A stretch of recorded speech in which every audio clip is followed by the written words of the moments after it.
Good morning, dear children. How are you all? This is Shivani Mishra welcoming you all in Blossom Chemistry classes. Children, as you all know, for class 9, we are preparing your chapter 7, that is a diversity in living organism, यानी कि biological diversity. Life से related कितने तरह के divisions हैं उनके बारे में आप पढ़ रहे हैं. ऑलरेडी आप इस चैप्टर से कुछ वीडियोस देख चुके हैं. आज हम किंगडम्स की ओर मूव कर रहे हैं. प्रीवियस वीडियो में आपने 5 किंगडम क्लासिफिकेशन के बारे में पढ़ा था.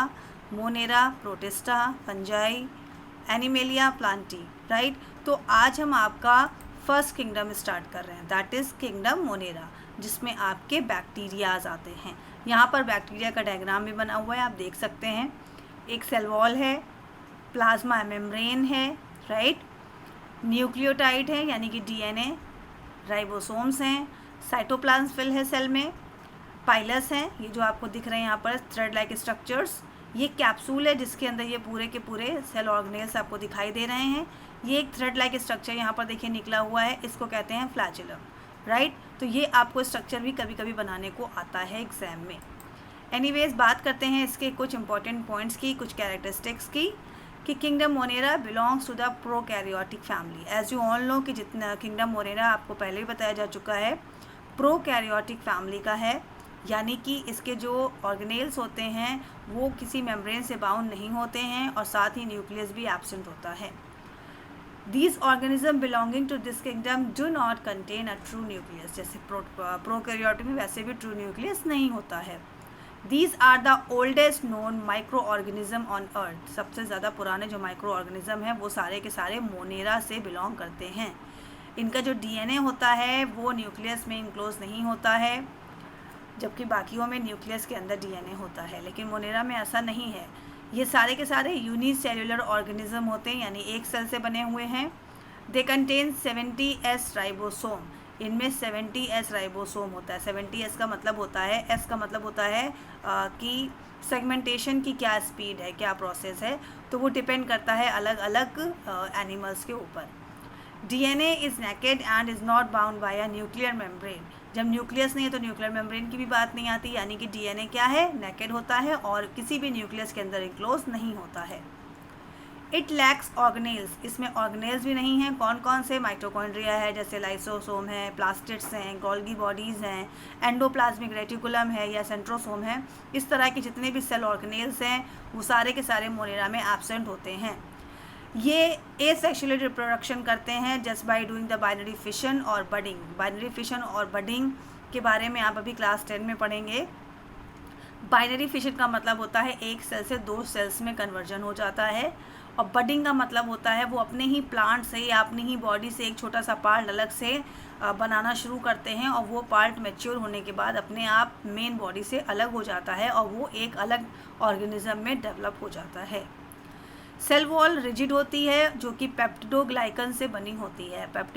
पेप्टिडोग्लाइकन जो होते हैं वो शुगर से बने होते हैं, अमीनो एसिड से बने हुए होते हैं और रिजिड होते हैं. तो ये सेल वॉल का वर्क करते हैं. डिपेंड करता है कि ये जो सेल वॉल है, जो पेप्टिडोग्लाइकन्स हैं, ये थिक हैं या थिन हैं, राइट. फ्लैजिलम जो आपने देखा भी थ्रेड लाइक स्ट्रक्चर है, वो लोकोमोटरी ऑर्गन है, यानी कि लोकोमोशन में काम आता है, चलने के काम में आता है, इनके पैरों का काम करता है. These are environmental decomposers. Bacteria आप सभी जानते हैं, कोई भी चीज़ है, रास्ते में कोई एनिमल मर गया है, कोई प्लांट है या कोई भी चीज़ पड़ी है, तो उसको डिकम्पोज करने का काम कौन करता है? बैक्टीरिया करते हैं, जो कि मोनेरा फैमिली के होते हैं. दे show different modes of nutrition. Nutrition में इनका ज़रूरी नहीं कि ये हेट्रोट्रॉफिक ही होंगे. ये हेट्रोट्रॉफिक भी हो सकते हैं, यानी दूसरे के ऊपर डिपेंड हो सकते हैं. ऑटोट्रॉफिक भी हो सकते हैं, खुद अपना फूड बना सकते हैं. पैरासिटिक है, पैरासाइट पर डिपेंड करते हैं, उनका खाना खाते हैं. और सैप्रोफिटिक हैं. सैप्रोफिटिक का मतलब जो डेड एनिमल्स या डेड ऑर्गेनिक मैटर पे डिपेंड करते हैं. तो ये किसी भी तरह का मोड ऑफ न्यूट्रिशन शो कर सकते हैं. एंड नेक्स्ट की क्लासिफिकेशन है मोनेरा का. किंगडम मोनेरा को 3 सब किंगडम्स में डिवाइड किया गया है, आर्कीबैक्टीरिया, यूबैक्टीरिया एंड साइनोबैक्टीरिया. तीनों के बारे में ही थोड़ा सी डिटेल्स हम ले लेते हैं.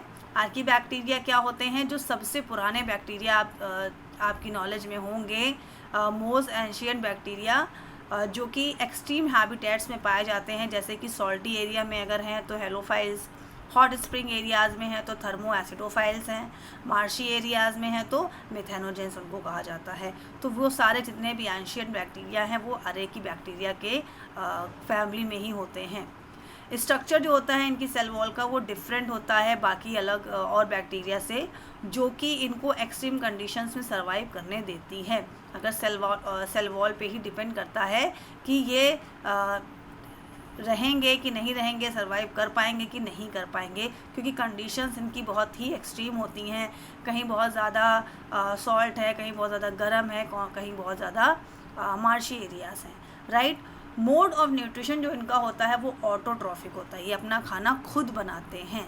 और जो न्यूक्लियोटाइड्स का सीक्वेंस होता है इनका वो tRNA और RNA का वो बहुत ही यूनिक होता है। RNA का जो स्ट्रक्चर है इनका वो डिफरेंट होता है, सबसे अलग होता है। tRNA आपको मैं एक बार रिमाइंड करवा दूँ, आपने सेल चैप्टर में पढ़ा होगा RNA, रिबोन्यूक्लिक एसिड। इसके भी दो काइंड है ना, ये tRNA और rRNA। टी का मतलब है ट्रांसफ़र और ट्रांसफ़र RNA जो कि अमीनो एसिड्स को या प्रोटीन्स को असेंबल करने का वर्क करता है, जबकि R का मतलब है rRNA में राइबोसोमल RNA जो कि प्रोटीन सिंथेसिस का काम करता है, राइट। नेक्स्ट है यू बैक्टीरिया। ये हैं जो ट्रू बैक्टीरिया जिनको आप कह सकते हैं। इनकी जो सेल वॉल होती है वो भी रिजिड है और पेप्टिडोग्लाइकन से ही बनी है। ये भी फ्लैजिला की हेल्प से मूव करते हैं। इनको दो कैटेगरी में डिवाइड करा गया है, ये इंपॉर्टेंट पॉइंट है, Gram positive and Gram negative depending upon the nature of the cell wall and the stain they take. जो ग्राम पॉजिटिव और ग्राम नेगेटिव बैक्टीरिया आपने कई बार नाम सुना होगा, इसका मतलब कुछ और नहीं है, सिर्फ जो इनकी पेप्टिडोग्लाइकन सेल वॉल है ग्राम पॉजिटिव बैक्टीरिया में वो थोड़ी सी थिक होती है और ग्राम नेगेटिव में वो थिन होती है, बस इतना ही डिफरेंस है इन दोनों में। एग्जाम्पल देखिए यू बैक्टीरिया के क्या क्या हैं, राइजोबियम और क्लॉस्ट्रीडियम, राइट। लास्ट है साइनोबैक्टीरिया। साइनोबैक्टीरिया जिनको ब्लू ग्रीन एल्गी कहा जाता है, और ये फोटोसिंथेसिस होते हैं क्योंकि इनमें कुछ ग्रीन कलर प्रेजेंट होता है, क्लोरोफिल प्रेजेंट होते हैं, कैरोटीनॉइड्स प्रेजेंट हैं और फाइकोबिलिस भी प्रेजेंट है, जिसकी वजह से ये फोटोसिंथेसिस कर सकते हैं। और जो फोटोसिंथेसिस करते हैं वो सारे ऑटोट्रॉफ्स होते हैं, यानी अपना खाना खुद बनाते हैं। They found in the aquatic region, यानी जहाँ पर पानी है, सी है, रिवर्स हैं, लेक्स हैं, वहाँ पर आपको इस तरीके का साइनोबैक्टीरिया मिलेगा। ब्लू ग्रीन कलर की एल्गी दिखाई देगी तो वो साइनोबैक्टीरिया है। इनकी एक हैबिट होती है कि इनमें से कुछ जो इम्पॉर्टेंट इसकी फैमिली के कुछ बैक्टीरिया ऐसे होते हैं जो एटमॉस्फेरिक नाइट्रोजन को फिक्स करते हैं, जैसे कि नॉस्टॉक है, एनाबिना है, स्पाइरुलिना है। इन सब का काम होता है कि ये एटमॉस्फेयर की जो नाइट्रोजन जो एयर में प्रेजेंट है उसका फिक्सेशन करते हैं, जिसको नाइट्रोजन फिक्सेशन कहते हैं। So that is all about the kingdom Monera. Children, अगर आप अभी नए आए हैं चैनल पर तो प्लीज़ सब्सक्राइब कर दीजिए, do like and share the video. Till then take care of yourself.